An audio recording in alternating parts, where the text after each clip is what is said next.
Welcome to The Explainer.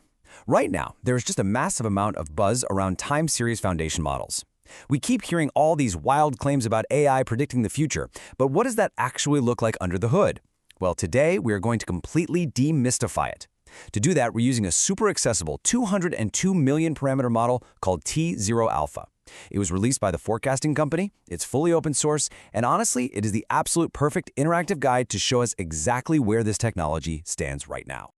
Here's our quick roadmap for today. First, decoding time-series LLMs. Second, how T0 Alpha actually works. Third, checking out the GIFT-Eval Scorecard. Fourth, pitting AI against classical forecasting. And finally, number 5, the future of forecasting.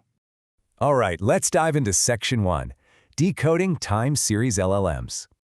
You know, there's a huge point of confusion in the field right now when people throw around the term Time-Series LLM. We're basically looking at two completely different camps. On one side, you've got reprogrammed text LLMs. These are your standard language models that have been cleverly hacked to read numbers. But on the other side, you have native time-series models. These are built from the ground up, trained directly on raw numerical sequences to output native forecasts.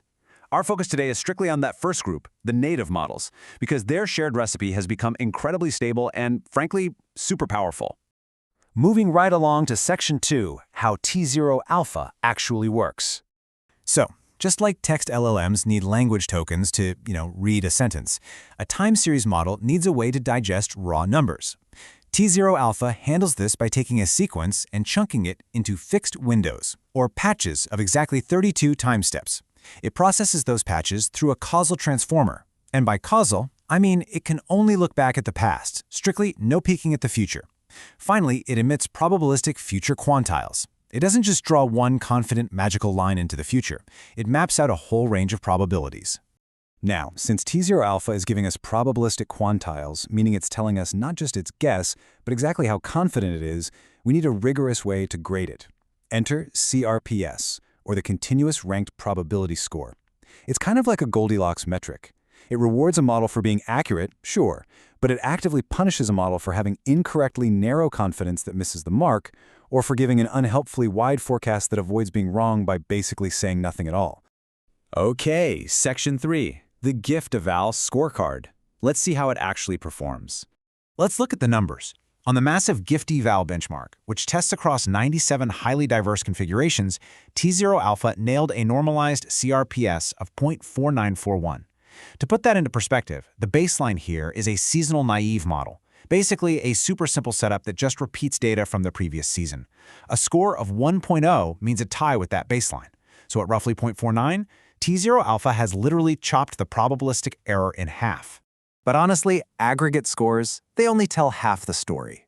What is absolutely mind-blowing here is the consistency. Out of those 97 different task setups, T0 Alpha dominates, beating the seasonal baseline on 96 of them. 96! In the real world, you judge a forecasting system by how rarely it completely falls apart on new data. That kind of zero-shot consistency is exactly why everyone is so hyped about foundation models right now. All right, time for a quick reality check, though. We've got to ground the hype a bit. When you look at the absolute top tier of these leaderboards, the gaps are practically microscopic. Actually, if you run the exact same top model twice, tiny run-to-run variations can alter the CRPS score by margins larger than the gap between competing models. Because of this, T0 Alpha doesn't hold some unshakable permanent rank. Actually, scratch that, it's not a strict hierarchy at all. It's more like a neck-and-neck race within a very tight competitive cluster. And no surprise, the model isn't bulletproof. Remember those 96 wins? Well, it's one single glaring loss against the basic seasonal baseline happened on long-horizon multivariate IT observability data. It's a huge flashing warning light for practitioners. Never just assume an aggregate leaderboard score will perfectly translate to your specific domain. You absolutely must evaluate the model on your own unique workloads. Which brings us to Section 4, AI versus classical forecasting. So, people keep asking, is classical forecasting totally obsolete? The short answer is no, absolutely not. But the context is super important. If you throw a default classical model like ARIMA at complex data, AI absolutely crushes it. I mean, T0 Alpha blows past ARIMA's terrible 1.299 score on high-frequency data. But if you take a classical model like MSTL and properly tune it with the right multi-seasonal periods, the gap completely shrinks. In fact, on clean, low-frequency data, the tuned classical model actually edged out the AI.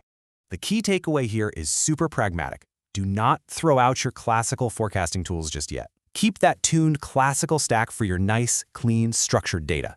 But when things get messy, when you're dealing with chaotic, high-frequency, heterogeneous data where classical models just break down without intense manual engineering, that is exactly where the foundation model earns its keep. Another massive thing we have to watch out for is data leakage. That's when a model accidentally sneaks a peek at the test data during its pre-training phase, which basically ruins the integrity of the test. GIFT-Eval actively flags models that might suffer from this. And guess what? T0 alpha is remarkably clean under these flags. And what's really impressive is that T0 alpha actually outperforms several much larger models that do carry leakage flags. It proves it has true zero-shot capability, no cheating required. Finally, let's wrap things up with Section 5, the future of forecasting. The future of this field isn't just about blindly throwing more parameters into a massive neural network to make it bigger. Not at all. It's actually about solving 5 major open problems. The industry desperately needs stricter data leakage controls, much better uncertainty calibration, so when a model says it's 90% sure, it's actually right 90% of the time. We need intelligent routing, far stronger testing baselines, and highly specialized estimators. In fact, zooming in on that last point, the next monumental leap might not be generalist models at all. We are likely looking at a hybrid future. Imagine taking these broad, super robust foundation models and pairing them up with simulator-trained estimators. These are smaller, hyper-specialized neural networks trained inside carefully crafted virtual worlds. They are built precisely to handle repetitive business decisions, like optimizing your inventory costs or managing capacity risks at scale. The ultimate proof that this hybrid approach has massive headroom, just look at the Oracle router experiment. Imagine a system that magically always knows whether T0 alpha or a different model, like Kronos 2, will do better on a specific task, and it simply routes the query to the winner. When they tested this, the Oracle router achieved a staggering CRPS of 0.4700. It decisively beat the performance of either single model trying to act alone. And that leaves us with a pretty provocative thought to wrap up today. We just saw that a perfectly informed router can easily crush any single model on its own. So what does that mean? Is the true future of AI forecasting really going to be one giant, omnipotent mega model that does everything? Or are we heading toward a seamless, deeply integrated ensemble of intelligent specialists perfectly routed to the task at hand? It's a massive shift in how we think about AI architecture, and it's unfolding right before our eyes.